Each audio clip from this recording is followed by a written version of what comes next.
Chosen one. Listen closely. The wind in the spirit has changed. The invisible realm is trembling, and heaven is aligning what has been waiting for its appointed hour. October 23rd is not just a date on a calendar, it is a doorway in time. Something ancient, promised, and long delayed is about to unfold, and you can already feel it pressing against your soul. For months, maybe years, you've sensed the build-up dreams sharper, warfare heavier, silence deeper. You've wondered if the quiet meant that God had forgotten you. But no, the silence was not absence, it was strategy. Heaven has been working beneath the surface while you stood faithfully in the unseen. You were never behind schedule. You were being synchronized. Every tear, every rejection, every closed door, they were all divine chisels, shaping you for the moment that's now coming into view. There was once a man, one of the chosen, who lived through years of waiting. Let's call him Aaron. When everything fell apart, he thought he had been disqualified from destiny. But in that wilderness, he learned the secret rhythm of heaven, stillness before movement, humility before honor. He prayed for a sign, but instead, heaven gave him a shift. His peace returned. Then the doors opened that no man could close. You are standing in that same threshold now. And October 23rd is your own door of shift. In the ancient scroll of Joel, a promise was spoken for generations like yours. The prophet Joel spoke generations ago of awakening, saying, Chapter 2, verse 28, I will pour out my spirit on all people. Your sons and daughters will prophesy. This is not distant poetry. It's a now word. That outpouring is stirring again, and you are part of the awakening. Feel it, the pull between what has been and what is about to be. Heaven is separating seasons like light from darkness. You are standing in the thin place where yesterday ends and the new dawn begins. Some will not understand why you suddenly change, why your priorities shift, why your spirit grows quiet even as your fire burns brighter. That's because the chosen walk by revelation, not by explanation. The world will see change. You will feel fulfillment.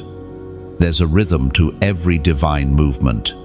Before a wave rises, there is a withdrawal, a drawing back of the water. That's where you've been pulled back, stretched, hidden. But now, the tide is turning, and when it returns, it carries power. Heaven's wave is about to reach you. You've been refined in silence so that your voice could carry weight in this next season. The shift coming after October 23rd isn't just external, it's internal. It's not about things changing for you, but God transforming things in you. Do you remember the seed that was buried? It did not die, it was transformed. In the same way, your waiting has been a womb, not a grave. What felt like endings were only contractions before the birth of something greater. Look back at the days when you almost gave up, and notice how heaven always found a way to keep you breathing, hoping, believing. That was not survival, it was preparation for visibility. The chosen are never called to comfort, they're called to consequence. You have felt warfare rise because the enemy sees what's about to break loose in your favor. But do not be afraid. The shaking is a sign that foundations are shifting to make room for what's new. God is not punishing you. He is positioning you. October 23rd is not the end of your trials. It is the start of your manifestation. What's been dormant within you will rise like fire through dry bones. What was silent will speak. What seemed delayed will appear as if overnight. Heaven's clock is striking alignment. Chosen one, prepare your altar. Prepare your heart. This is not a time to hide from the light. It is the moment to step into it. The world may remain unaware, but your spirit already knows heaven is near. And when the shift comes, don't hold it to yourself. Speak it. Share it. There are others waiting for confirmation, for courage, for proof that God still moves through ordinary lives in extraordinary ways. Be that living testimony. If this word reaches your spirit, let it settle deep. Don't rush past it. Sit in the stillness and listen. You are being summoned higher, not later, but now. When you finish reading, do one prophetic act. Comment 777 below.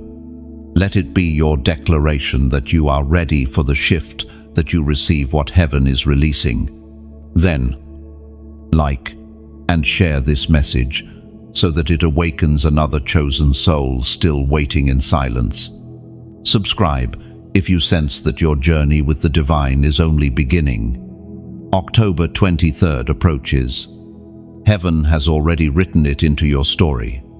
When the clock strikes alignment, nothing, absolutely nothing, will ever be the same again. You feel it before you can name it. The atmosphere around you is thick, charged, alive. There's a quiet trembling in the unseen, as though creation itself is holding its breath. The world looks the same, yet your spirit knows something is moving. You are sensing the stirring in the spirit realm. Sometimes, the shift begins not with noise, but with silence so heavy it hums. The ordinary moments, morning routines, daily commutes, even simple conversations start to feel electric, like heaven has woven a hidden message through them. You begin noticing patterns, repeated numbers, familiar dreams, random verses appearing at the right time. These are not coincidences. They are divine whispers guiding you to awareness. When heaven begins to move, the first sign is usually a disturbance in what once felt stable. Peace begins to mix with urgency, and rest becomes a sacred tension. It's not anxiety, it's anticipation. Something inside you is preparing for an unveiling. There was once another chosen one. Her name was Layla. She lived in a small town where nothing ever seemed to change. Every day looked like the last, and hope felt distant. But one night, as she prayed, she sensed a presence in the room, still, yet powerful. The next morning, everything ordinary looked different. She couldn't explain why, but she knew her waiting season had shifted. Within weeks, opportunities began to align in ways she could never have planned. It was as if heaven had simply whispered, "Now," and the earth obeyed. That's how divine stirring works. It begins unseen but never unnoticed. It's like the roots of a tree expanding under the soil before new leaves appear. What you are sensing is that underground expansion, the deep, unseen movement of purpose breaking through delay. The world around you may seem asleep, unaware of the divine momentum building in silence. But for those who are sensitive, the signs are unmistakable. You feel spiritual warfare intensifying, not because you are losing ground, but because heaven is about to advance through you. Pressure precedes promotion. The closer you get to breakthrough, the louder the opposition becomes. But don't mistake turbulence for rejection. Turbulence is proof that you're moving forward. A plane doesn't shake on the runway, it shakes in the air. The friction you feel right now means you've lifted off. You are no longer grounded where you used to be. Sometimes, the stirring comes with divine discomfort. Things that once fit you begin to feel small. Conversation drain you. Environments you tolerated suddenly feel too heavy. That's heaven adjusting your alignment. When a new anointing comes, old circles cannot hold it. You begin to outgrow what once contained you, not because of pride, but because purpose expands your spirit. You might wonder, why now? Because heaven's timing is perfect. The same God who orchestrates galaxies is synchronizing your path. You have entered a season of divine acceleration, and every delay has been transformed into setup. The stirring in the spirit realm is like the sound of rain before it falls. You smell it, you sense it, and then suddenly it's pouring. That's how breakthrough arrives, all at once, yet right on time. There's a verse hidden deep within the words of the prophet Haggai. Chapter 2, verse 7. I will shake all nations, and what is desired by all nations will come, and I will fill this house with glory, says the Lord Almighty. This is the pattern of God: first, the shaking, then the filling. The shaking you feel in your life is not destruction, it's preparation for glory. Look closer at the world right now. Systems are trembling, values shifting, hearts awakening. The divine tremor that began in your spirit is also moving through nations. Heaven doesn't stir one person without rippling through the earth. You are part of something larger, a collective awakening of the chosen, called to rise in unity, purity, and power. If you've been questioning your sensitivity, wondering if you're imagining things, hear this: you're not. The discernment you carry is a gift. You sense the movement before others see it, because you're meant to prepare the way. The voice within you isn't confusion, it's confirmation. Don't rush to act, just stay aware. God reveals before He releases. Awareness always comes before assignment. When the Spirit stirs, it's an invitation to listen more closely, not to run ahead.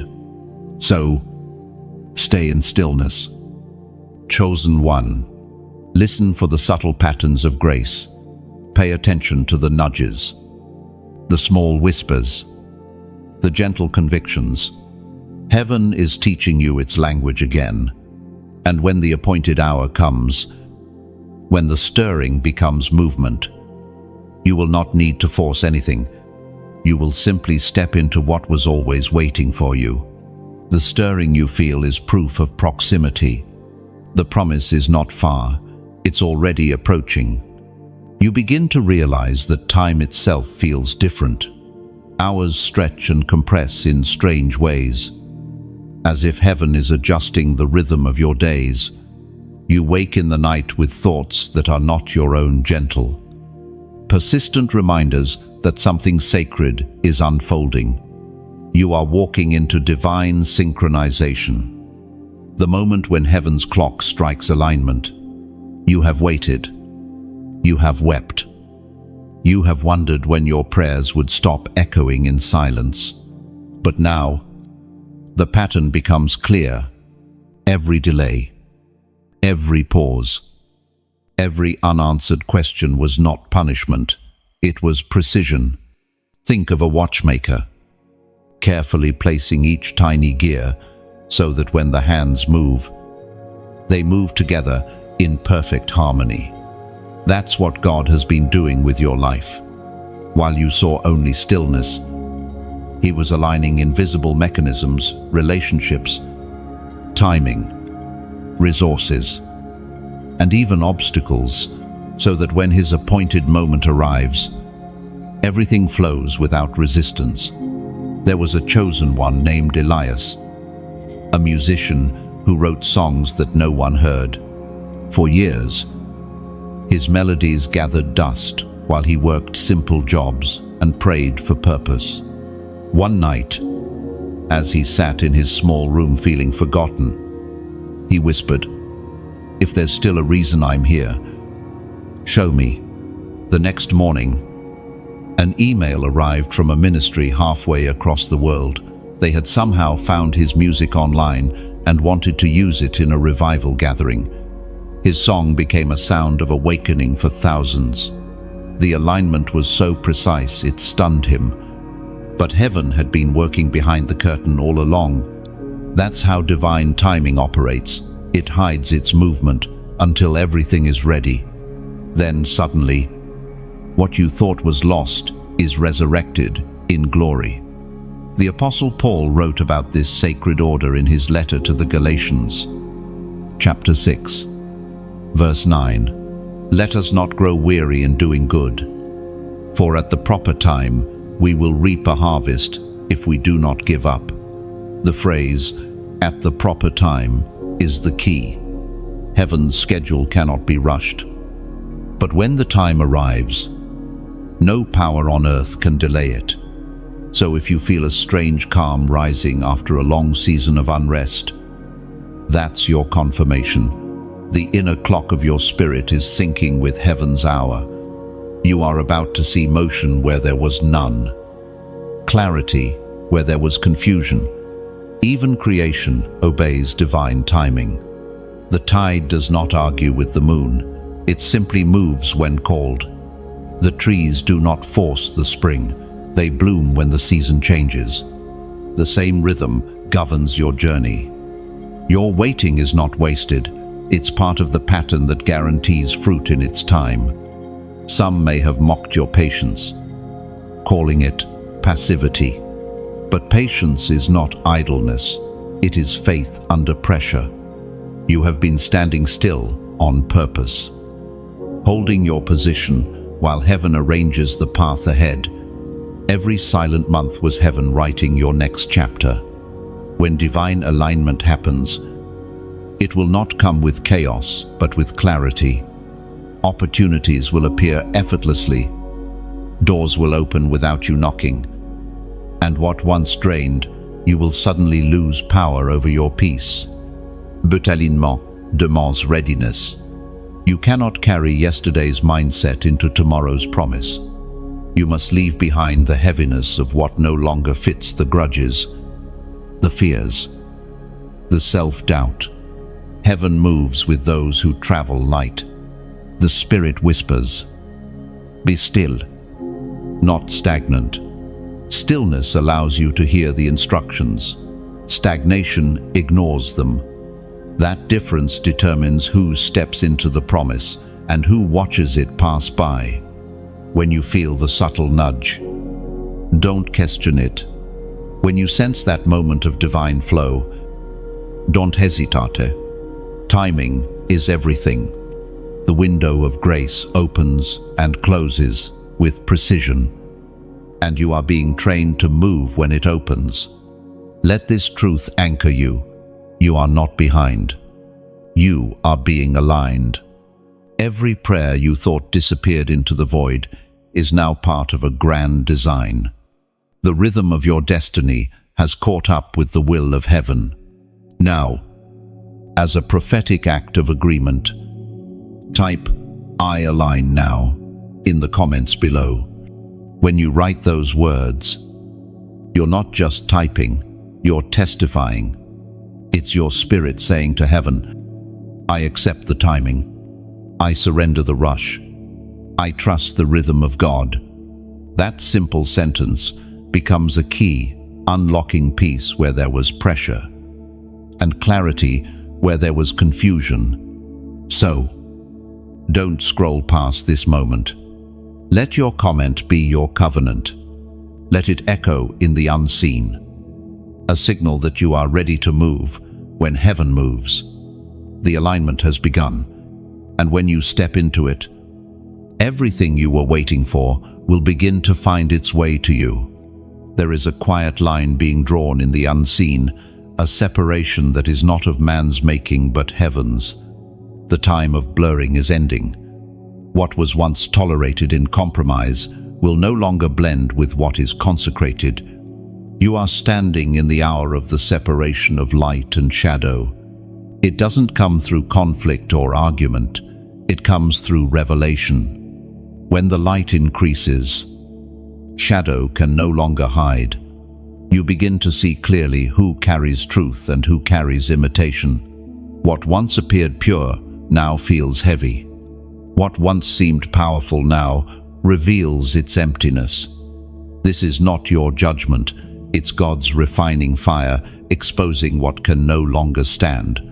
There was a man named Jonah, not the prophet from Scripture, but another chosen one of this generation. For years, he walked with people who spoke faith but lived fear. They loved his light when it comforted them, but despised it when it confronted them.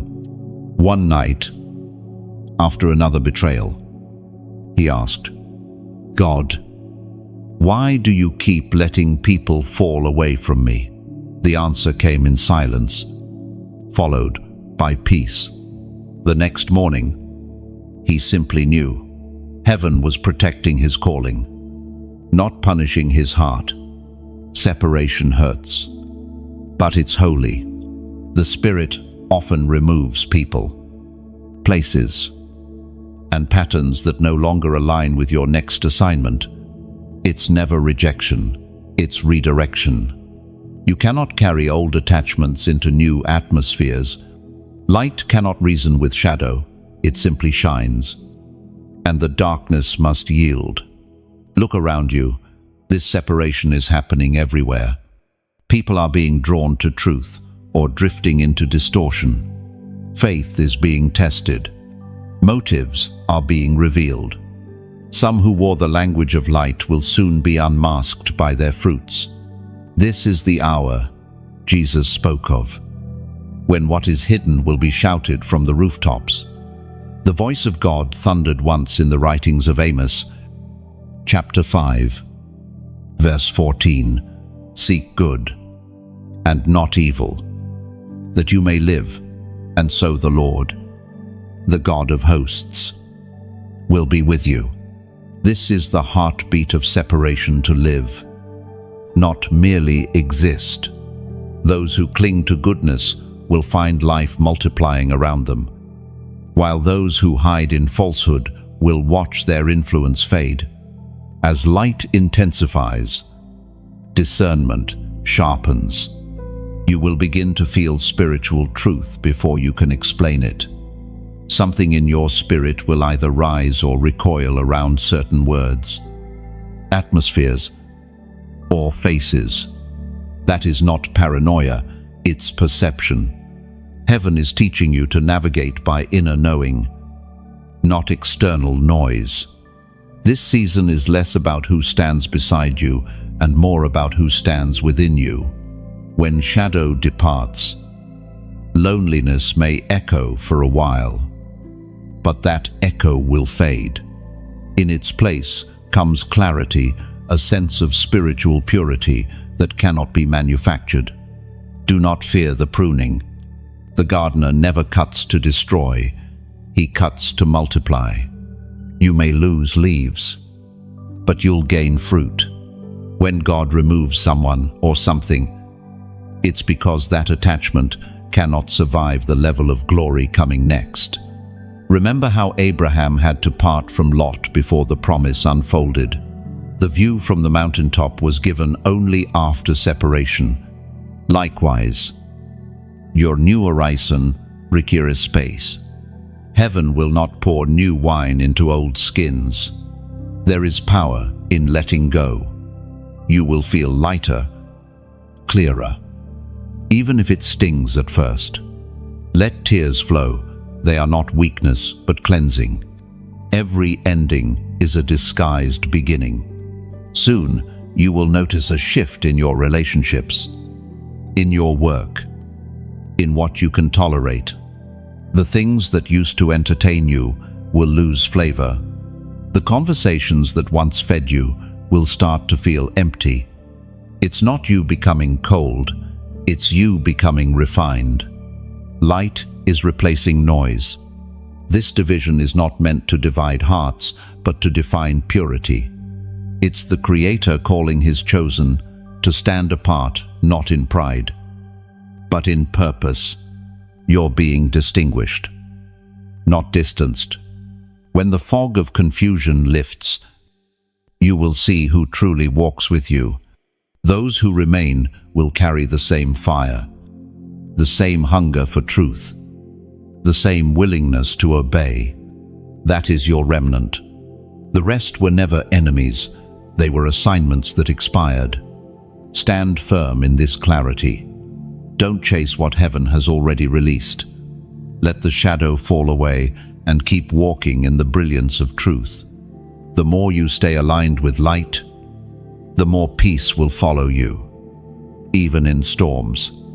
This is how heaven protects its chosen, not by adding more, but by removing what no longer serves your becoming. The separation is mercy in disguise. When you look back after the shift, you'll realize what left made space for what's coming, and what remains is pure. There is an awakening unfolding in quiet hearts across the earth. The veil is thinning, and those marked by heaven are beginning to remember who they truly are. You, the chosen, can feel it. Something inside you is stirring with purpose, a fire that refuses to die. This is the moment when the marked ones awaken. You have always known you were different. Even as a child, your heart broke easily for the pain of others. You saw beauty in what others called broken. You questioned what others accepted without thought. That sensitivity was never weakness. It was the first whisper of your calling. Now, heaven is amplifying that whisper into a summons.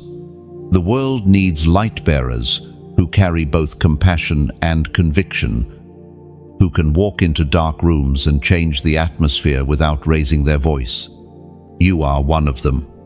Imagine a lantern hidden under dust. For years it lies forgotten in the corner of a workshop. One day, a hand reaches for it, wipes it clean, and lights the wick. Suddenly the entire room glows.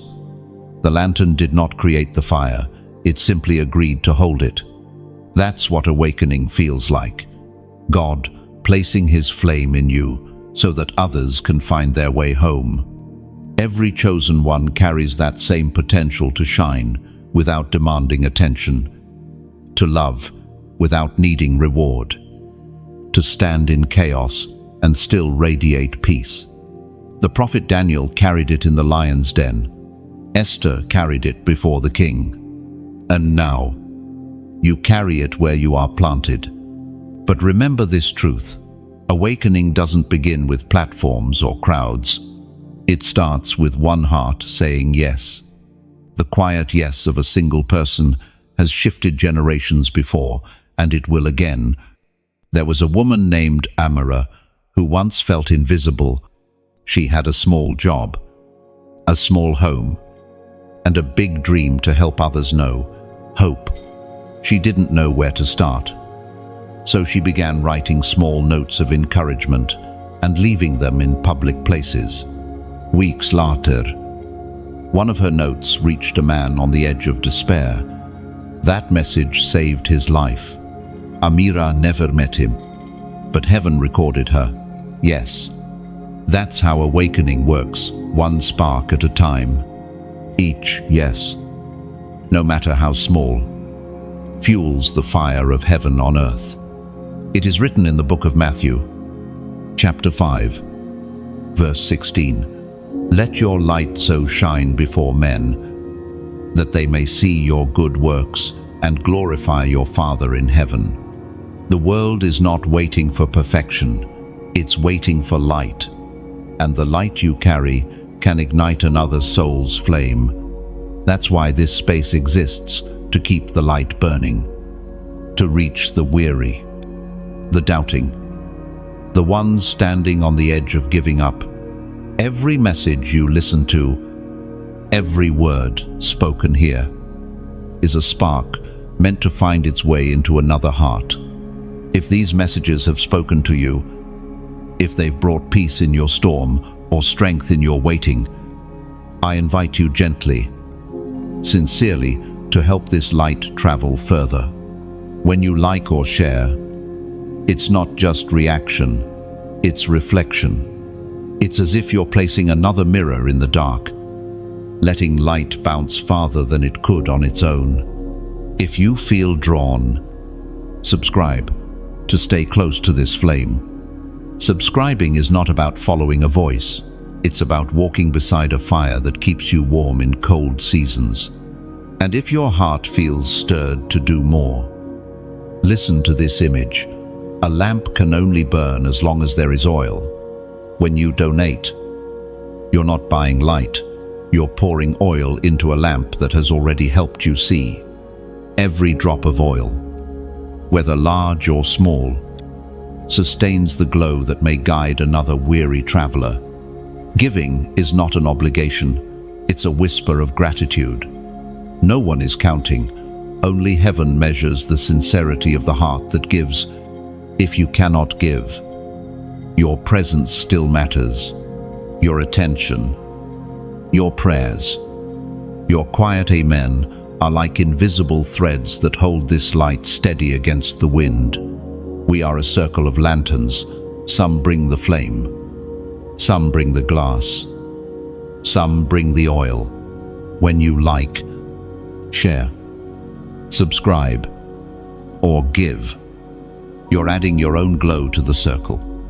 Together, we make something brighter than any of us could create alone. And so, this is not a request, it's an invitation. Join the light, feed it, hold it, or simply stand near it. Because light shared never dims, it multiplies. There comes a point in every chosen one's journey when heaven tests obedience in quiet ways. It rarely looks dramatic. It's the still, small voice asking, "Will you trust me even when nothing makes sense?" This is that moment for you. The test of obedience has arrived. It's not a test of knowledge or strength. It's a test of surrender. Sometimes God doesn't ask for what you don't have. He asks for what you've been holding too tightly. The true test isn't about losing, it's about letting go. You may feel as though you're walking blindfolded, one uncertain step at a time. The map is gone, and the path is lit only an inch ahead. Yet in that obscurity lies the mystery of trust. Faith is not the absence of fear, it's the decision to move forward despite it. There once was a chosen one named Micah who felt called to leave a secure job to pursue ministry. Everyone thought he was reckless. His savings were small, and his confidence even smaller. For months, he hesitated, torn between reason and revelation.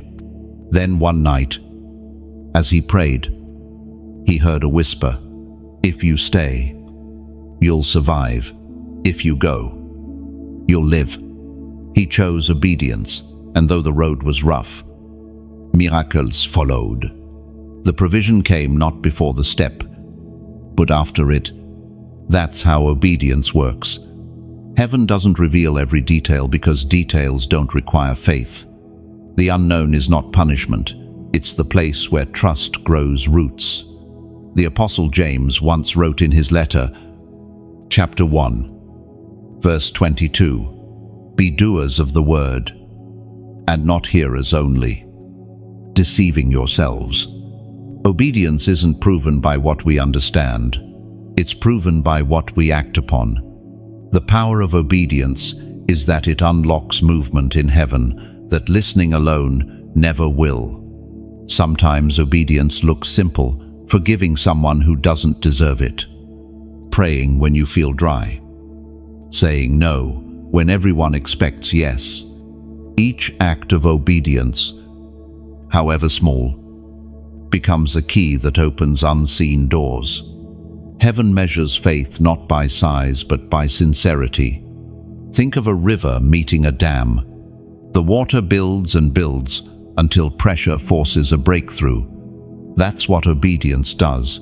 It releases what's been building behind your hesitation. One step forward, and the flow begins. But obedience often costs something. It might cost comfort, reputation, control, or pride. Yet what you gain in return is far greater peace. Real peace. The kind that settles deep in your spirit and whispers, "You did what was right." End of quote. There will always be voices trying to pull you back: logic, fear, the opinions of others. But there is only one voice that carries life. When you hear it, follow it. Even if it leads through valleys, even if it asks you to start again, the same God who commands the step also prepares the ground. You are not walking into emptiness, you're walking into alignment. What seems uncertain is actually divinely arranged. Every act of obedience you give becomes a seed planted in eternal soil. And those seeds never die, they multiply. Perhaps right now, heaven is asking something of you. Maybe it's to release a habit, to forgive a name you still whisper with pain, to trust when you'd rather hide. Don't resist the nudge. Resistance delays what obedience accelerates. When you move with God, the weight lifts and clarity follows. The doors you couldn't open with effort will swing wide with ease. It's not about perfection, it's about willingness. This is not a moment for hesitation. It's a moment for courage. Every chosen one before you faced this same intersection between safety and surrender, and those who chose surrender changed everything around them. The Spirit does not demand, it invites. Heaven never shouts, it whispers. And right now, that whisper is reaching for you. Will you trust me enough to obey? Take a deep breath. Let your heart answer before your mind interrupts. Obedience begins not with movement, but with yes. If this word stirs something inside you, seal it with a simple act of faith. Comment 999 below. When you type 999, you are not repeating a number, you are declaring a shift. The 999 is the symbol of completion before creation. The moment when what's old fades, so something new can be born. It means, I choose to finish what obedience began. I trust God to close what must end and open what must live. And it's not superstition, it's symbolism. Each digit is like a footstep toward surrender. One step for release. One for trust. One for new beginning. Let your comment carry intention. Let it be your quiet covenant. Your way of saying, even if I can't see the road, I'll still walk with faith. No, when you write 999, heaven reads your yes, and that yes has power to turn waiting into motion, confusion into clarity, delay into divine direction. The test of obedience ends not in loss, but in alignment. You may not see it yet, but creation itself is responding to your rising. The wind feels heavier. The nights seem quieter. Even the air around you carries something charged, like a storm waiting for release. This is not your imagination. This is the earth groaning for the revealing of the chosen. The Book of Romans, chapter 8, verse 19, declares, For the creation waits in eager expectation for the children of God to be revealed. This is that moment. The hidden ones are awakening. The unseen hands of heaven are shifting everything so that what was planted in silence can finally be seen. You've spent long seasons wondering why you felt things others didn't. Why you wept over injustice while others looked away. Why you couldn't stay comfortable in places where compromise felt normal. You thought something was wrong with you, but it was the opposite. You were tuned to a higher frequency. The earth recognized your spirit long before people did. When creation groans, it's not destruction, it's labor. The shaking you feel across the world, the unrest in nations, even the pressure within your own heart, it's all part of the same process, a divine birthing. Something new is being pushed into existence, and the chosen are both midwives and miracles of that birth. Think of a forest before dawn. The air is still, the ground damp with dew, every leaf trembling with anticipation of light. That's the state of the earth right now, holding its breath for the emergence of those who carry light, mercy, and truth. You. But the revealing doesn't come wrapped in perfection. It comes through scars, humility, and surrender. The earth doesn't need flawless heroes. It needs authentic carriers of glory, people who have walked through pain and still kept their faith intact. You've faced rejection, not because you were unworthy, but because heaven needed to refine you without distraction. You've endured loneliness, not as punishment, but as consecration. In silence, God trained your spirit to hear His frequency, to feel His timing. That sensitivity is not a curse, it's a weapon. Every time you refused to bow to bitterness, every time you forgave when it would have been easier to fight, heaven marked that as progress. You were being prepared, not punished. The trembling inside you wasn't fear, it was transformation. The earth can sense when one of heaven's warriors rises. It's as if the soil itself leans toward you. Recognizing the authority you carry, mountains shift, hearts soften, and even storms seem to respond when a child of light walks in obedience. You might think these are coincidences, but they are confirmations. Imagine the world as an instrument, a vast, divine harp stretched across creation. Every soul emits a frequency. When the chosen rise, the melody changes. The vibration of light overtakes the noise of despair.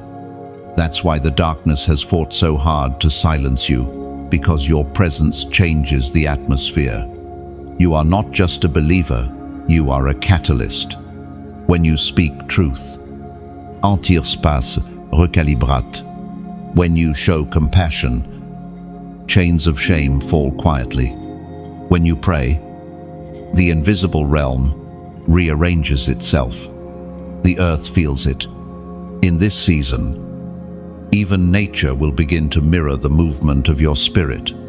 Expect strange timings, storms clearing faster, seasons shifting unexpectedly, timing aligning without effort. You'll notice divine parallels between your inner world and the outer one, as if creation itself is keeping rhythm with your obedience. But remember this, revelation carries responsibility. The moment you realize who you are, the way you live must reflect it.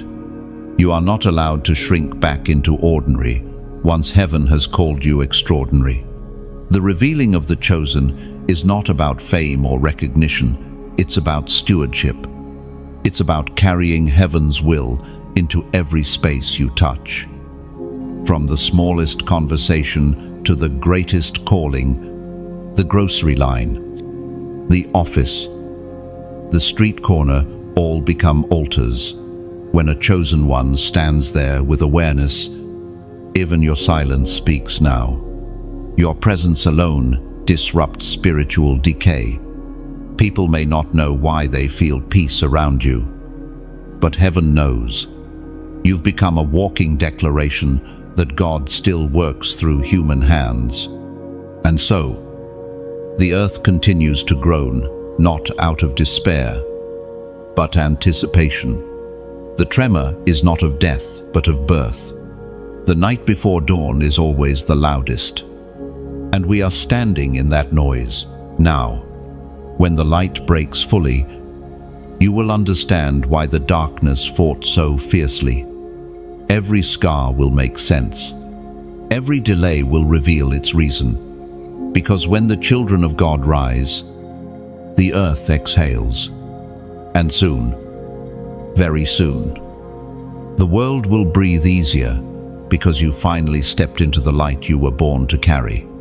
Every new wave of light exposes what once hid comfortably in the dark. You can already feel it, the quiet unveiling, the subtle tremor that brings truth to the surface. The hour has come for the unmasking of counterfeits. This isn't about judgment or superiority. It's about clarity. For too long, imitation has stood beside authenticity, wearing the same words but lacking the same weight. You have felt it, haven't you? The dissonance when someone speaks of faith but their spirit carries emptiness. The sense that something said in God's name does not carry His breath. That discomfort in your heart is discernment waking up. In this era, light will no longer allow false fire to burn unchecked. The difference between imitation and anointing will become unmistakable. The counterfeit glows briefly. Like a spark from dry wood, it flashes, dozlesh, and dies. But true fire endures. It does not entertain, it transforms. There once was a young man named Levi who admired those who seemed powerful in the spirit. He followed every preacher, every voice that promised glory. But over time, he realized the loudest weren't always the most led. He began to notice something: sacred stillness carried more authority than shouting ever could. He saw that real anointing wasn't about attention, it was about presence. That discovery changed him. He learned that imitation can mimic tone and style, but it cannot reproduce peace. The counterfeit copies motion, but never essence. Levi chose silence until truth within him spoke louder than all the noise around him.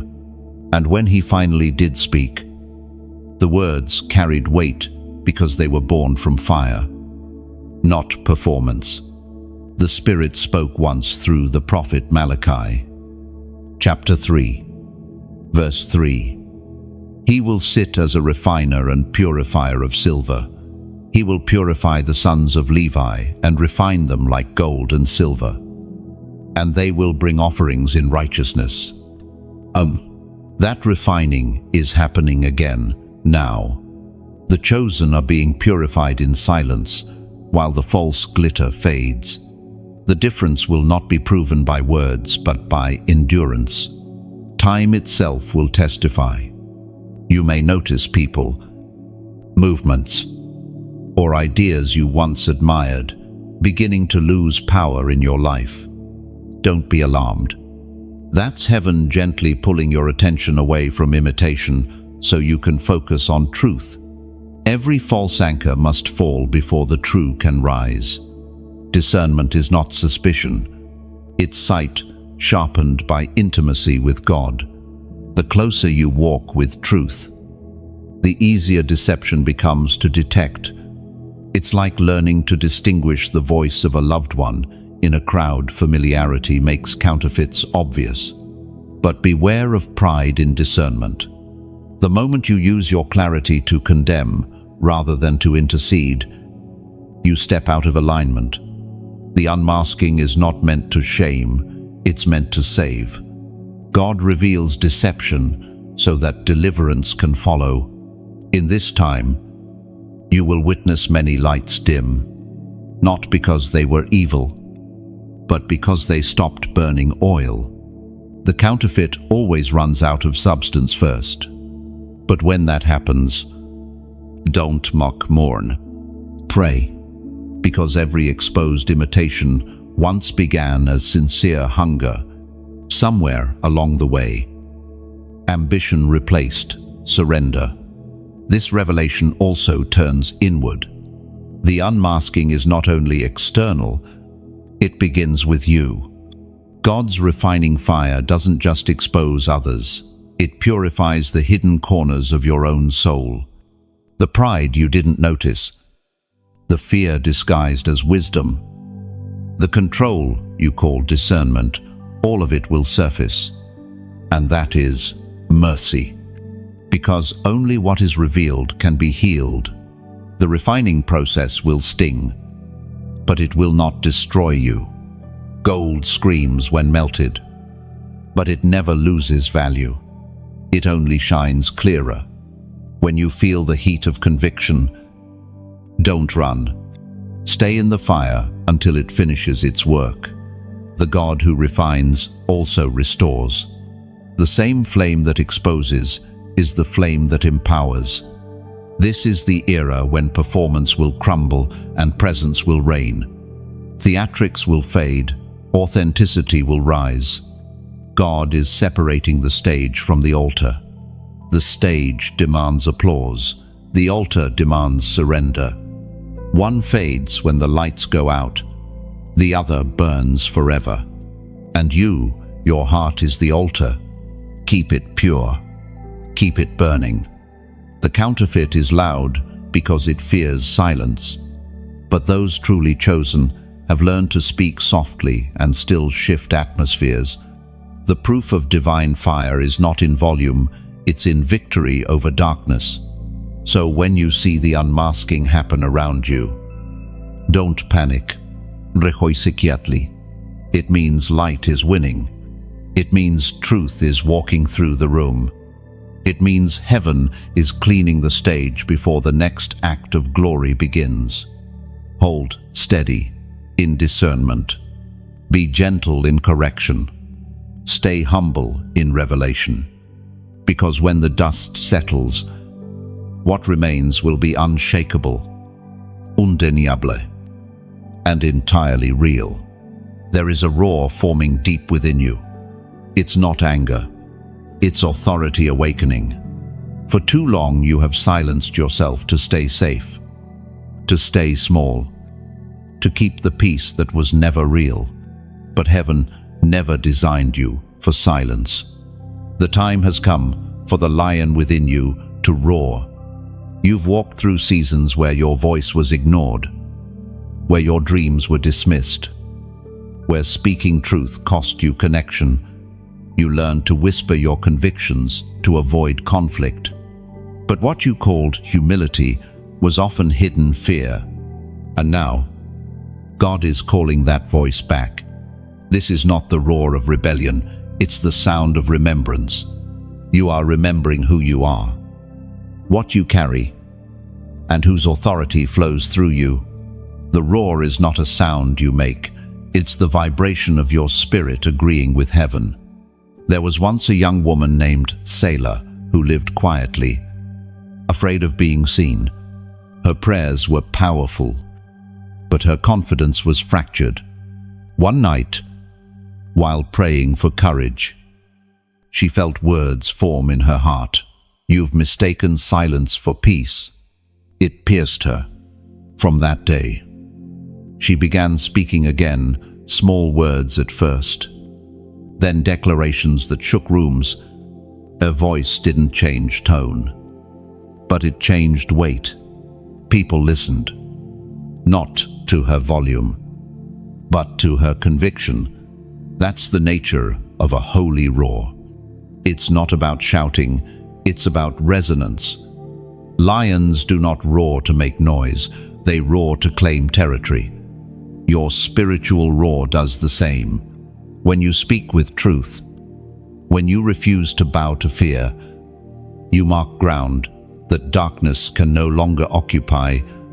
The ancient words recorded in the book of Micah, chapter 3, verse 8, declare, "But as for me, I am filled with power, with the Spirit of the Lord, and with justice and might, to declare to Jacob his transgression, and to Israel his sin. This is the roar of true boldness, not loudness, but Spirit-filled authority, the power to speak truth not from pride, but from purity. Fear will try to mute you with memories of failure. Shame will whisper, "Stay quiet." But boldness doesn't come from forgetting your past, it comes from redeeming it. Every wound becomes a weapon when healed. Every scar becomes a story that silences lies. Your roar doesn't need approval to be powerful. Some will misunderstand it. Others may resist it. But truth was never meant to please, it was meant to pierce.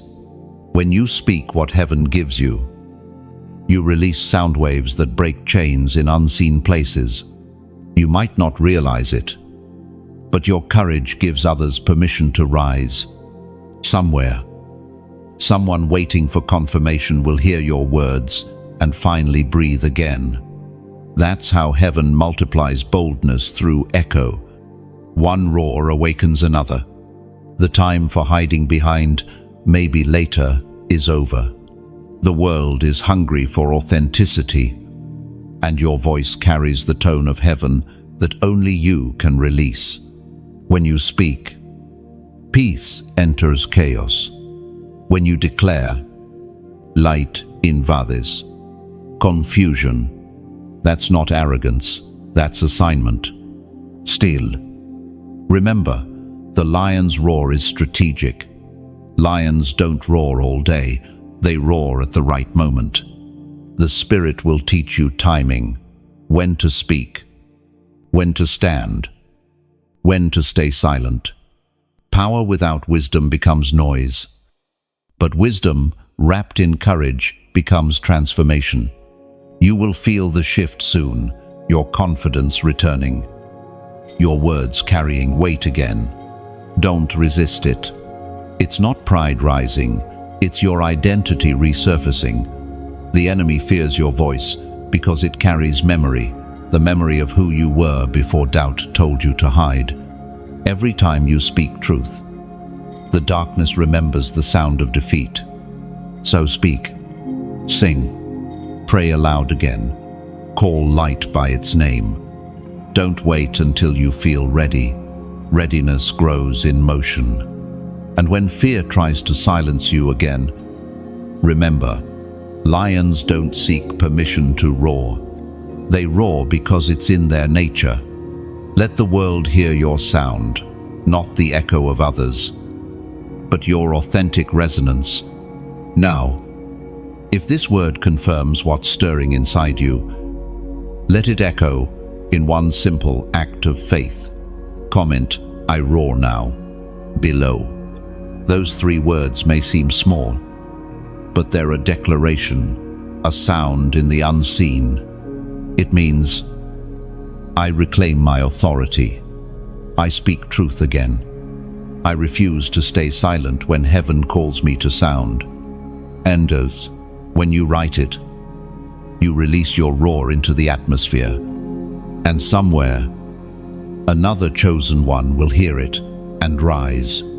When you type, "I roar now," you are not just commenting, you are awakening. It's your spirit breaking silence, reclaiming divine courage, and declaring, "Fear no longer rules me." That simple phrase is a roar in the unseen, a sound that shakes hesitation off your soul. It means, I rise, I speak, I stand. Heaven hears it as victory. You have crossed through storms that would have broken others. You've walked through night so long that sunrise felt like a rumor. Yet here you are still standing, still breathing, still believing. You didn't come this far to return to fear. You've reached the edge of a divine transition, the great crossing. Crossings are never comfortable. They demand that you leave behind what was familiar to step into what's promised. Between every Egypt and every Canaan lies a river, and every chosen one must face it. Some try to build bridges, others turn back. But you are being called to step in. Crossing doesn't begin with motion, it begins with faith. The waters never part until feet touch them. You can't wait for perfect conditions because obedience itself creates the path. Heaven parts what courage steps into. There was once a man named Reuben who stood at such a crossing. He had prayed for years for a new life, but kept waiting for a sign before moving. One day, while standing at a real riverbank, he heard a quiet thought. You're not waiting for the river, it's waiting for you. Trembling, he stepped forward, and opportunity began to flow, like water retreating before his feet. He realized later that fear had never been the wall, hesitation had. When God calls you to cross, He already has the other side prepared. You may not see the ground, but heaven has laid stones beneath the surface, solid places where faith can land. In the book of Joshua, chapter 3, verse 13, it is written, "As soon as the priests who carry the ark of the Lord set foot in the Jordan, its waters flowing downstream will be cut off and stand up in a heap." The miracle didn't happen from the shore, it began midstream. That's how divine faith works. You move first, and the water remembers who commands it. Every step you take now carries weight. You're not just walking forward, you're walking through history. Heaven already wrote. But the great crossing is not only personal. Every act of faith you take builds a bridge for others behind you. You are the proof someone else will one day need. Your courage becomes their map. As you walk, you'll see signs, people returning to peace, prayers being answered, favor finding you again. Not because life suddenly got easier, but because your obedience aligned the current. And as you cross, remember this, you don't cross alone. Every story shared here, every word spoken in this space, every heart awakened through these messages, they're all travelers beside you, walking through the same rising water. That's why we keep the flame alive here. These words, these moments, they're our shared crossing place, a meeting point between heaven's whisper and your next step. If this message carries light to you, let it ripple forward. When you like or share, it's not just interaction, it's impact. It's like tossing a stone into calm water. The ripple reaches farther than you can see. Somewhere, someone who's still afraid to step will find courage through what you share. If you feel drawn, subscribe, not as a routine, but as an act of connection. Subscribing is saying, I want to keep walking with this light.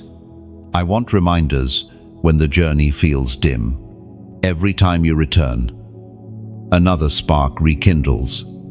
And for those whose hearts feel stirred to go deeper, listen carefully to this image. Imagine a small boat sailing across a river at night. It carries people who are weary, searching for direction. When you donate, you're not fueling a machine. You're placing oil in the lantern on that boat so others can find their way across. It's never demanded. It's never measured. It's simply a gesture of gratitude that keeps the light from fading. Giving is not payment, it's participation. It's saying, I want to help this river of hope keep flowing. Whether it's a prayer, a kind word, or an offering, it all becomes part of the current. And if you can't give right now, your presence alone is enough. Every listener adds warmth to this fire. Every view is a footstep beside us. We are crossing together, not hurried, not pressured, but steady, hand in hand with grace. The water may look wide, but heaven is carrying us one faithful step at a time. And when your feet finally touch the other side, you'll realize it was never just about reaching promise. It was about becoming the kind of person who could live there. The great crossing isn't coming someday. It's happening now, in your heart. With every act of faith and every spark of generosity that keeps this light alive. Not all idols are made of stone or gold. Some are built quietly in the heart, shaped by fear, comfort, pride, or the longing to be understood. And before heaven can release new glory, those inner idols must fall. This is the hour of the judgment of idols. The word idol sounds ancient, but its form today is subtle. It hides in habits that promise control, in relationships that replace dependence on God, in achievements that whisper, "You are safe if you succeed." Idols are not always evil things. They are good things, exalted too high. Anything that demands your peace in exchange for obedience has already taken a throne that doesn't belong to it. The Israelites once built a golden calf, not because they stopped believing in God, but because they were afraid of waiting. Fear often forges idols faster than rebellion. When we cannot see what's next, we create what's visible to calm our uncertainty. But heaven doesn't bless what fear builds. There was a man named Nathan who loved to plan every detail of his future. His notebooks were filled with goals, budgets, and strategies. When things fell apart, he panicked not because of loss, but because his plans had become his God. One night, exhausted, he whispered, "Lord, I don't know what to hold on to anymore." The answer was gentle, "Then hold on to me." That night, he burned his notebooks. It wasn't destruction, it was deliverance. The next morning, peace visited him for the first time in years. The prophet Hosea wrote, chapter 2, verse 17, "I will remove the names of the Baals from her lips. No longer will their names be invoked." This ancient promise still breathes today. God removes what divides attention, not to deprive you, but to free you. The idols we cling to keep us chained in circles, repeating old battles we were never meant to fight again. Idols always demand more and give less. They ask for your time, your energy, your emotion, and return exhaustion. But when they fall, space is created for true worship to live again. The collapse of false comfort feels like loss, but it's actually the first breath of freedom. Sometimes God doesn't fight your idols, He simply outshines them. He introduces a peace so deep that false securities crumble in silence. You stop needing what used to numb you. You lose taste for distractions that once consumed your focus. The throne in your heart becomes uncluttered, and suddenly, the presence that once felt distant fills every corner. The judgment of idols is never cruel, it's merciful. God is too loving to let you settle for substitutes. When He shakes your false foundations, it's not to break you, but to rebuild you. Look around the world right now. Idols are collapsing everywhere. Systems once worshipped for power are failing. The mighty are humbled. The voices once idolized are falling silent. This is not chaos, it's correction. Heaven is clearing the altars for authentic glory to return. But the loudest judgment happens within. Every hidden pride, every self-made tower, every "I'll do it my way" moment is being touched by the refining hand of God. And though it stings, you will thank Him later, because what survives this shaking will be real, unshakable, untouchable, and pure. Do not fear the dismantling. When the false gods fall, the true God draws near. The idols break, so intimacy can breathe again. The noise fades so His whisper can be heard. Sometimes your greatest idol is your own strength, the illusion that you must carry everything alone. Release that. Strength built on striving always cracks. But strength rooted in surrender never fails.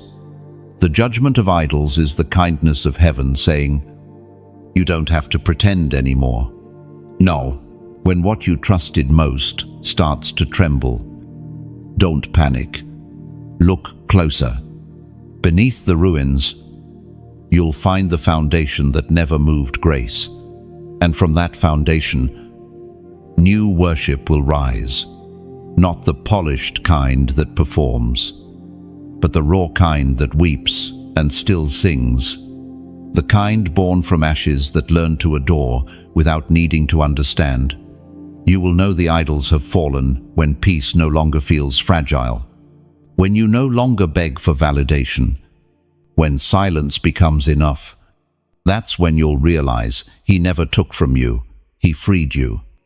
And in that freedom, you'll hear it again, the still, steady heartbeat of heaven reminding you, you are mine.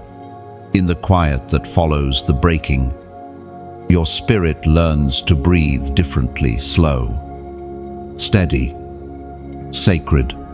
You'll see that the ruins were never your ending. They were the doorway through which purity, peace, and unshakable love finally walked in. There are moments when prophecy stops being a promise and becomes a pulse, something you can feel beneath your skin. Something that whispers, it's happening now. That's what this moment is. The prophetic sign approaches, and the calendar points toward the day heaven has chosen. October 23rd will not just mark time, it will mark transition. You may not see lightning in the sky or hear thunder in the distance, but your spirit already knows. The air feels heavy with meaning. Small details are beginning to align. Strange coincidences carry a familiar scent of purpose, and even silence seems alive with anticipation. You're standing on the edge of a divine confirmation. The word of God echoes from the prophet Habakkuk. Chapter 1, verse 5. Look among the nations and see, wonder and be astounded. For I am doing a work in your days that you would not believe if told. This is that work. Quiet, precise, unstoppable. Signs are not always loud. Sometimes they're gentle, a message spoken at the right hour. Our door opening effortlessly, a burden lifting without explanation. They don't come to impress, they come to instruct. They are heaven's fingerprints on the fabric of your journey. Reminders that you were never wandering, you were being woven. The sign of this season is not about spectacle, it's about sequence. God is connecting threads you thought were lost. Every delay, every detour, every denial, He's turning them into direction. What once felt like random motion is revealing pattern. There was a man named Elias, an artist who had given up painting years before. On an ordinary day, he found one of his old canvases in a dusty corner. Without reason, he began to paint again. When he finished, he realized the picture matched a vision he had written in his journal 10 years earlier, a city under radiant light. That same week, he was invited to exhibit his work at a gathering for humanitarian relief, using art to raise hope for war-torn regions. He hadn't planned it. The sign had found him. That's how divine timing works. it does not need permission. It simply fulfills what heaven decided long before you began praying. In these days leading to October 23rd, pay attention. The smallest detail may carry the loudest message. Don't rush to interpret everything, but stay alert. The Spirit often hides revelation inside simplicity. You may notice your dreams becoming more vivid, or people crossing your path who seem strangely familiar. These are not coincidences, they're confirmations. God is aligning His voice with your perception, teaching you how to recognize His rhythm. But the sign is not for curiosity, it's for courage. It's heaven saying, "You are not forgotten. You are right on time." And the chosen always sense the sign before it arrives. Their hearts begin to burn again. Their prayers shift from survival to surrender. That inner stirring you've been feeling, it's the echo of the coming manifestation. When the sign appears, don't try to control it. Just acknowledge it. Say quietly, "I see you, God." That simple recognition turns awareness into alignment. Signs are never about control. They're about connection. This is the season where what was invisible begins to take form. Your prayers, once whispers, are becoming realities. The wind is carrying your yes into places your feet have not yet walked. And when October 23rd dawns, something will click within you. You may not be able to explain it in words, but you will know. The weight will lift. The confusion will quiet. The future will no longer feel distant. It will feel present. You are stepping into the fulfillment of things you didn't even realize you were waiting for. Heaven's message is clear. The sign is not coming to change me, it's coming to change you. End of. Receive it with reverence, not rush. Don't let fear question what faith already recognizes. When you sense the shift, respond not with noise, but with gratitude. Let your spirit whisper thanks before your mind understands why. That's the posture of the truly awakened, thankful before proof. Now, to anchor your faith in this moment, let your agreement be visible in one prophetic act. Comment 444 below. When you write 444, it's not a number, it's a declaration that you are aligned with divine confirmation. 4 is the number of foundation, and repeating it 3 times means heaven's order is now complete in me. It symbolizes balance, wholeness, and the solid ground beneath divine change. Each 4 is a corner of your spiritual home: faith, obedience, gratitude, and peace. When you type it, you are saying, "I'm standing firm on what God is building." Let your comment be quiet, but intentional. Heaven reads meaning between your words. The sign is near, and this time, you'll recognize it not by what changes around you, but by what awakens within you. When heaven moves, it rarely begins with noise. It begins with trembling. What feels like chaos in the world is often creation in motion. The shockwave of awakening is not destruction, it's disruption, designed to realign what has drifted. You can sense it in the atmosphere, a tension, a vibration, something invisible but undeniable. The ground under your spirit hums like an instrument being tuned. Humanity feels it too. Some respond with fear, others with faith. But to those who are chosen, this is not a warning, it's an invitation. Every awakening begins with shaking. The shaking is mercy. It shakes loose what can no longer remain. The world calls it instability, but heaven calls it separation. The shaking removes false comfort, false systems, falsi idols, and prepares space for purity to return. You are witnessing one of those divine tremors right now. It doesn't always look spiritual. It can appear as social tension, unexpected endings, even personal restlessness. But behind it all, heaven is adjusting the structure of reality to make room for new glory. The prophet Haggai once recorded in chapter 2, verse 6, "This is what the Lord Almighty says, in a little while I will once more shake the heavens and the earth, the sea and the dry land."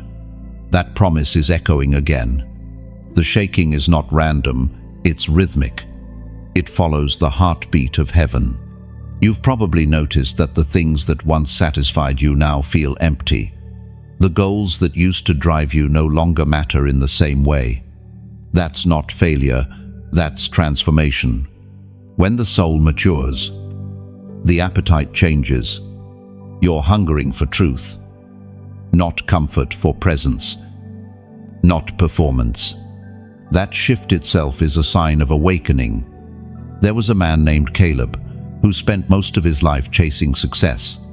He achieved it all: status, stability, admiration, but still felt hollow. One night, after a restless dream of an earthquake, he woke up with a sentence in his spirit: "You've built tall but not deep." From that day forward, he stopped chasing applause and started seeking depth. He began volunteering quietly, listening more, speaking less. Years later, he said, "That quake saved my life." Sometimes heaven must shake what stands tall so it can strengthen what stands true. The shockwave of awakening always begins within before it reaches the world. When God starts moving in your heart, don't be surprised if everything around you begins to shift too. The internal transformation triggers external reordering. Relationships, habits, even desires start adjusting to the rhythm of your renewed spirit. Many resist awakening because it feels uncomfortable. They mistake the shaking for punishment when it's really preparation. A house under renovation looks messy, but it's on its way to becoming beautiful. So it is with your life. During awakening, old frameworks collapse, ways of thinking, patterns of reacting, methods of control. They fall so you can finally breathe freely. You may feel like everything is falling apart, but look closer. It's falling into place. The shockwave doesn't destroy what's divine. It reveals it. The dust that rises after shaking only makes light more visible. You may see instability in the world, governments faltering, voices shouting, foundations trembling. But remember, the kingdom you belong to cannot be shaken. The noise outside is only proof that light is pressing against darkness harder than before. The louder the shaking, the closer the breakthrough. Do not retreat into fear. Stand in stillness. Let the tremor pass through you without breaking your focus. The chosen don't panic when the ground moves. They discern where to place their next step. Every great revival in history began this way, with holy disruption. Hearts turned inside out. Systems rewritten. Voices once silenced, suddenly speaking again. That's what's happening now on a global scale. The awakening has begun not as a trend, but as a transformation that no power can reverse. If you've been feeling heavy, distant, or uncertain, know this: you are part of the movement. Heaven doesn't send tremors to punish, but to position. The ground you're standing on is sacred, even if it shakes beneath your feet. Soon the shaking will settle into rhythm. and clarity will emerge from the dust. You will see why certain things had to end, why certain people had to leave, and why certain prayers took so long. The shockwave of awakening isn't here to break you, it's here to break open the world so glory can flow through. And when the shaking stops, what remains will be stronger than before. The light will feel clearer, your spirit lighter, and your purpose unmistakable. You'll look back on this season and realize that what felt like a quake was really heaven's heartbeat, calling the sleeping back to life. There comes a sacred moment in every divine timeline when what once rested on your teachers, mentors, and spiritual predecessors begins to rest on you. The old mantle falls not because the former failed, but because the season shifted. Heaven does not let anointing die, it transfers. This is that moment, the release of mantles. It happens quietly, often without ceremony. The transfer is rarely announced by trumpets. It is sealed by obedience. When God moves a mantle, He doesn't ask if you feel ready. He decides that you are. The second book of Kings, chapter 2, verse 13, records, "He picked up the cloak that had fallen from Elijah and went back and stood on the bank of the Jordan." That single verse carries a lifetime of meaning. Elijah's work had ended, but the fire did not go out. Elisha's hands trembled as he lifted the cloak, unsure if heaven would answer him as it had answered his master. But when the river parted, he realized something profound.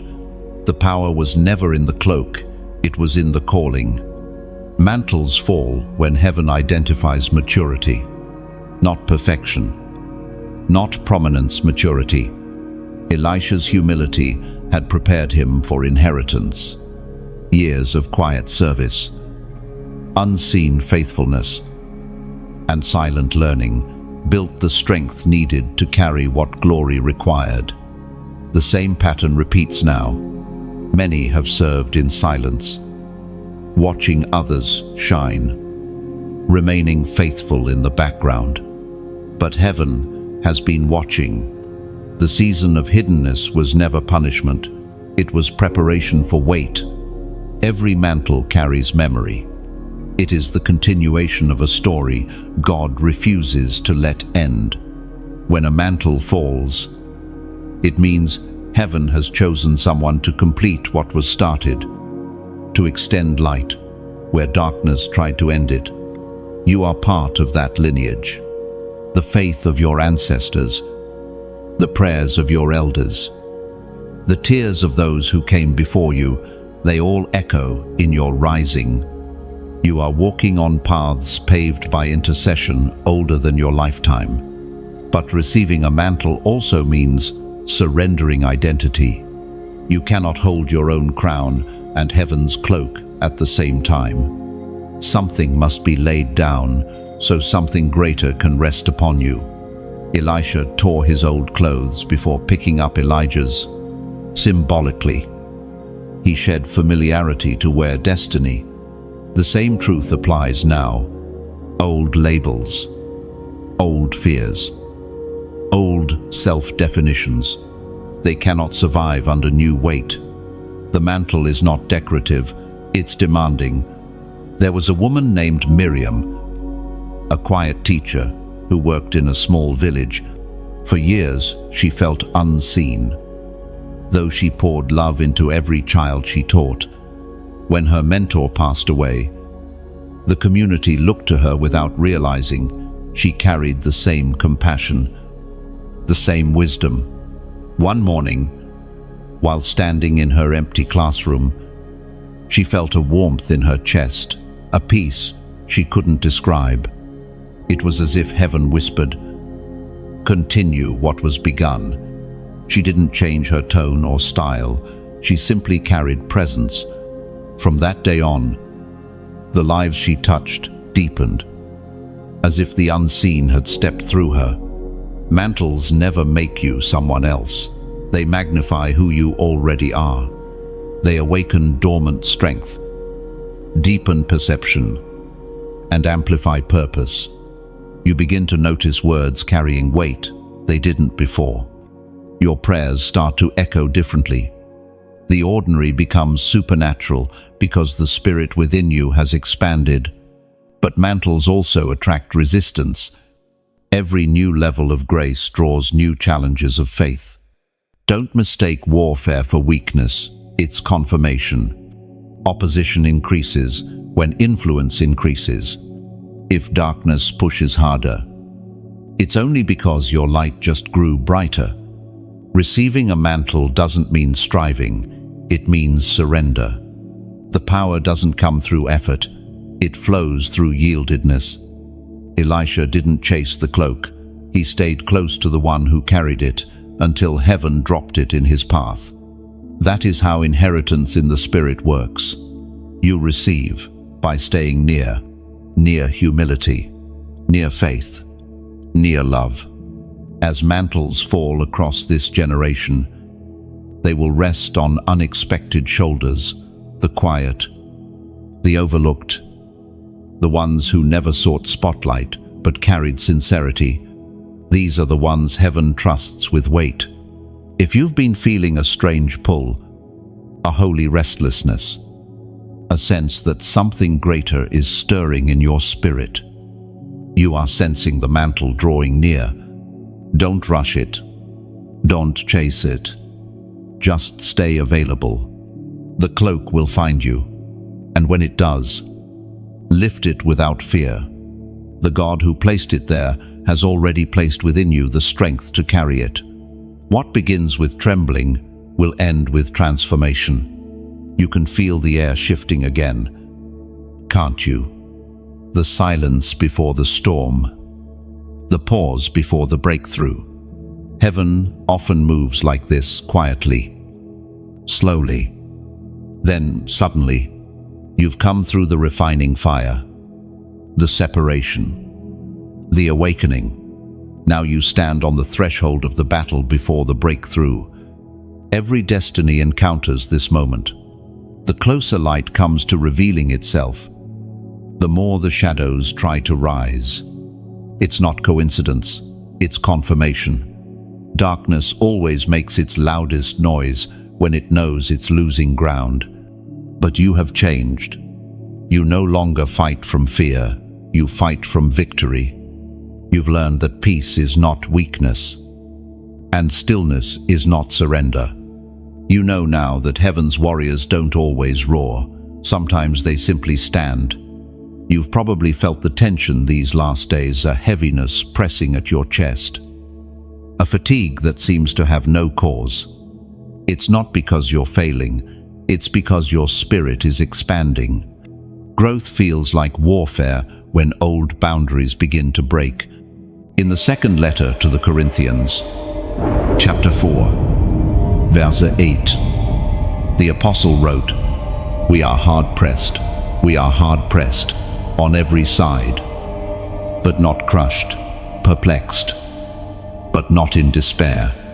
Those words were never meant to comfort, only they were meant to awaken memory. You were designed to endure. The fire cannot consume what heaven has already purified. The battle before the breakthrough is the final test of focus.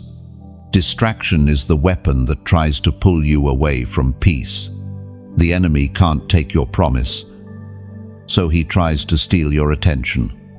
That's why now, more than ever, you must guard your gaze. Look not at what is shaking, but at what is shining through it. There was a man named Samuel who once dreamed of being a writer. Every time he was about to publish his work, something went wrong. A delay, a loss, a voice of doubt. He thought the resistance meant he wasn't called. But one evening, exhausted, he asked, "God, why is it so hard to finish?" And the whisper came, "Because this story will break chains, not just entertain minds, He realized then that the battle was never against paper and ink. It was against the freedom his words would release. Within weeks, he finished his book. It wasn't fame that followed, but peace and countless letters from people who said his story saved their life. The battle had been proof of the breakthrough's power. Chosen one, your struggle carries the same weight. The pressure you feel isn't the enemy winning, it's the door unlocking. Heaven is asking you to hold position just a little longer. The battle before breakthrough also brings a quiet invitation to stay connected. In moments like these, light travels best together. Every time you return to this space, every time you listen, you're reminding yourself, I'm not fighting alone. If these words have steadied you, let them travel further. When you like this message, it's like lighting a candle in the window of a storm. Someone lost out there might see it and find their way home. If you share it, imagine tossing a bottle into the ocean of the internet, carrying a word of hope to a shore you may never visit, but heaven intends to reach. If you feel led, subscribe. Think of it as joining a caravan, moving through the wilderness together. Each message, a torch passed from one traveler to another. It's not about following a voice, it's about staying close to the fire that warms you. And for those who feel a stirring deeper than words, picture this. Every time you donate, you're placing another brick into a lighthouse that guides countless souls through fog. No one will ever see the builder's name carved into the stone, but the light that shines from it will save lives. Giving is not demanded, it's devotion. It's choosing to say, let the flame continue, and when this message touches you, leave a small trace below, just a few heartfelt words. Every comment is like a feather released into the wind, carrying gratitude skyward and reminding heaven that hope is still alive here. If you cannot give, know this: your presence, your prayer, your silent amen, they are priceless offerings. The kingdom counts hearts, not coins. This is the beauty of divine battle. Every act of faith becomes a weapon of peace. Every gesture of love weakens darkness. You are not called to fight harder, but to love deeper. And when this wave of warfare passes, and it will, you will see clearly what it was all for. The storm that tried to bury you will reveal itself as the wind that lifted your wings. Like, share, speak light, give. If your spirit moves, stay near the fire. The battle before the breakthrough is not the end. It's the sound of chains breaking just before the dawn. Every story written by heaven carries a twist, a divine reversal that no one sees coming. It's the moment when what was broken becomes blessed, when what was stolen returns multiplied. You are entering that moment now, the great reversal. Reversal is not revenge. It is redemption in motion. It's when God turns the same soil that buried you into the ground that grows your harvest. Every loss becomes seed. Every scar becomes soil. Every tear becomes rain. The Book of Psalms, chapter 30, verse 11. says, you turned my mourning into dancing. You removed my sackcloth and clothed me with joy. Those words are not poetry, they are prophecy. They speak of the inevitable turning that follows every faithful season of waiting. You've endured the valley, walked through the wilderness, faced the silence, and carried burdens that few ever saw. But heaven never wastes pain. What hurt you will soon help you. The same waves that once threatened to drown you will now carry you to shore. The great reversal begins quietly. It doesn't announce itself. It reveals itself. One morning, you'll wake up and realize you no longer feel heavy. The fear that once clung to you will have loosened its grip. Peace will move in so subtly that you'll think it was always there. That's how God restores softly, completely, and without apology. There was a woman named Ruth, not the one from Scripture, but another in our time who lost everything in a single year: her job, her health, and the relationship she thought would last forever. She said later, "It felt like my life had been erased." But in that emptiness, something remarkable happened. She began writing small prayers on scraps of paper, not to ask, but to thank. Weeks turned into months, and gratitude grew roots where grief had been. Then, one ordinary morning, she received a call. An old friend offered her a new opportunity that aligned perfectly with her hidden passion. That single moment turned her life inside out. What she thought was the end had simply been the ground where her new beginning would bloom. That's how the great reversal works. It arrives disguised as ordinary days. It never asks permission. It simply unfolds, transforming sorrow into strength, waiting into wisdom. You may not yet see the outcome, but you're standing in the turning. The heaviness you feel isn't despair, it's transition. The shaking that remains isn't punishment, it's the rearrangement of blessings preparing to land. Reversal is heaven's way of proving that darkness never gets the last word. It's the divine plot twist that silences the laughter of your enemies. It's the evidence that grace is more stubborn than grief. Even the smallest shifts are signs of this reversal. Forgiveness where there was resentment. Laughter returning to lips that forgot how to smile. Courage taking root in the same heart that once trembled. You may not have noticed, but your spirit is already turning toward light. In every sacred reversal, two things always happen. First, God restores. Then, He reassigns. Restoration brings back what was lost. Reassignment gives it purpose. The thing that once wounded you becomes the tool you use to heal others. The place where you were broken becomes the platform where you now build. The reversal also comes with remembering.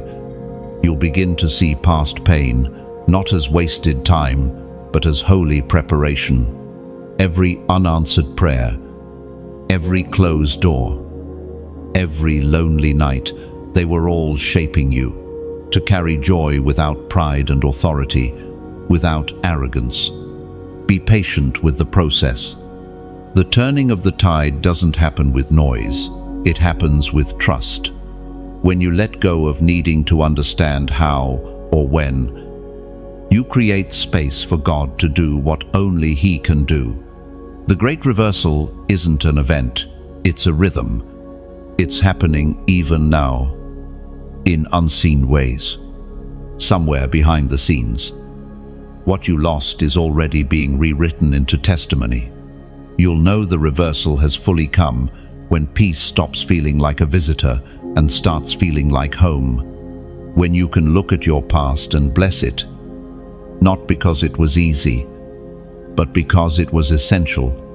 Soon, you will see how heaven turned your story inside out, not to punish, but to prove that love truly never fails.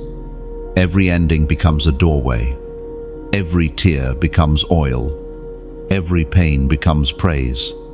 And when the great reversal finishes its work, you won't just be restored, you'll be radiant. You will stand where you once fell, smiling through the sunlight of grace. Realizing the storm only revealed your wings. The air feels different now, still, yet alive. The horizon glows faintly with something new, something that can't be described in words, but can be felt in spirit. This is the dawn after the shift. You've journeyed through the silence of waiting, the tension of obedience, the shaking of awakening, and the battle before breakthrough. Now you stand in the first light of fulfillment. Heaven's promises are no longer distant. They are unfolding right before your eyes. The shift didn't just change your surroundings, it changed you. The weight on your shoulders feels lighter, not because circumstances vanished, but because you learned how to carry them differently. Peace has settled where panic once lived. What used to drain you now strengthens you. This is what transformation truly feels like. Not loud, not theatrical, but steady, holy, complete. The book of Isaiah, chapter 60, verse 1. Declares, Arise, shine, for your light has come, and the glory of the Lord rises upon you. That verse is not instruction, it's announcement. The light is not approaching, it has arrived. It's resting on you, illuminating every corner of your story, redeeming what was once broken beyond recognition. You may look around and wonder, is this really it? Because the new often feels unfamiliar. But that unfamiliarity is proof you've stepped beyond the borders of who you were. The wilderness shaped your wisdom, the fire forged your faith. You are walking in the aftermath of refinement. The dawn after the shift is rarely loud.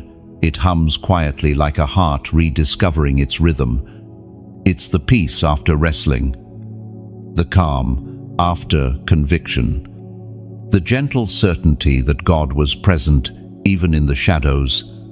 There was a man named Aaron who once described this season perfectly. After years of inner battle and relentless striving, he said, I woke up one morning and realized I wasn't fighting anymore. Not because I quit, but because I won. That's how dawn feels. It arrives without fanfare, only light. Everything you've been through now has purpose. The nights that left you breathless have become the backdrop that makes morning shimmer brighter. Every scar is now a scripture written on your soul. Every delay, a doorway disguised as detour. You are living proof that patience is not wasted, it's sacred preparation.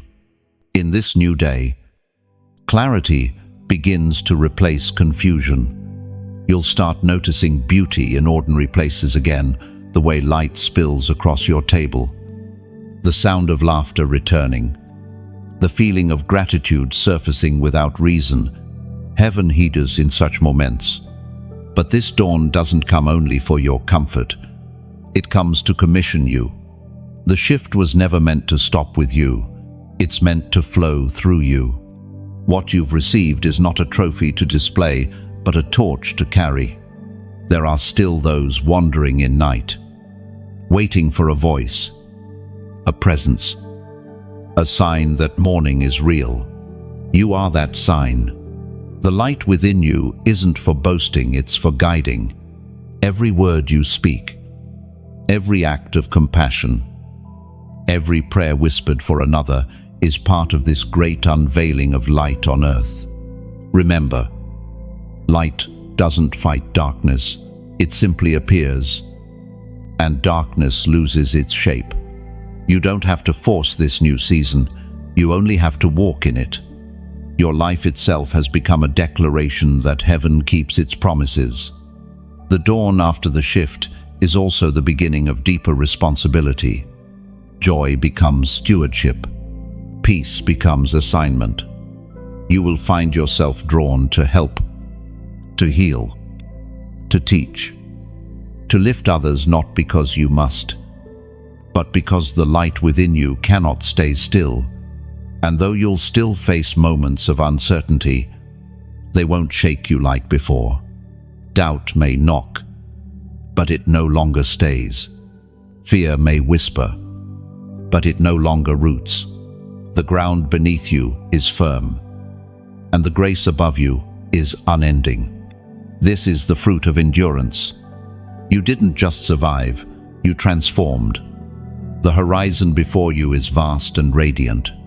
What lies ahead is not repetition, but revelation. The same God who brought you through the storm is already preparing songs for your sunrise.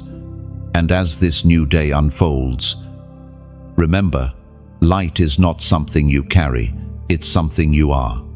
You are the evidence of divine promise fulfilled, the living reflection of heaven's persistence.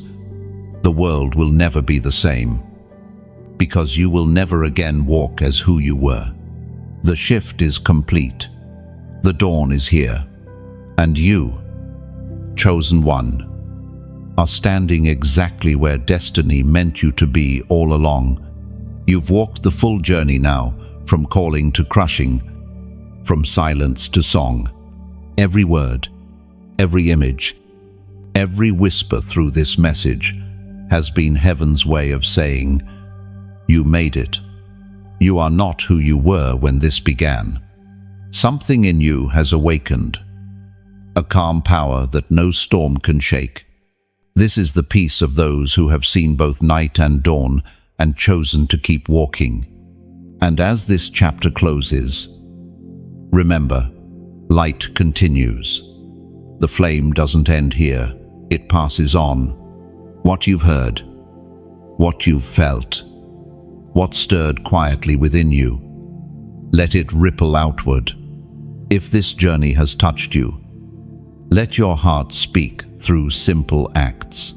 When you like this message, it's as if you're adding one more spark to a bonfire, small, but seen from miles away. When you share, it's like releasing a lantern into the sky, carrying hope into unknown darkness where someone else still waits for light. If you feel drawn, subscribe. Think of it as walking together beyond this moment, one long trail of light where souls find rest, guidance, and renewal. Every connection keeps the flame breathing, and if your spirit feels moved to donate, do it only as love's response, never as duty. Picture it as placing another stone in a pathway across the river, helping others cross where you once trembled. No gesture is small when it's born from gratitude. And before you leave, pause for a breath and write something below your reflection. Your gratitude, your simple, I'm here. Every comment is like a candle placed on the altar of connection, letting heaven see that light still lives inside ordinary people. Carry this peace forward. Let your life keep shining quietly, courageously, beautifully, because what began as a message has become a movement.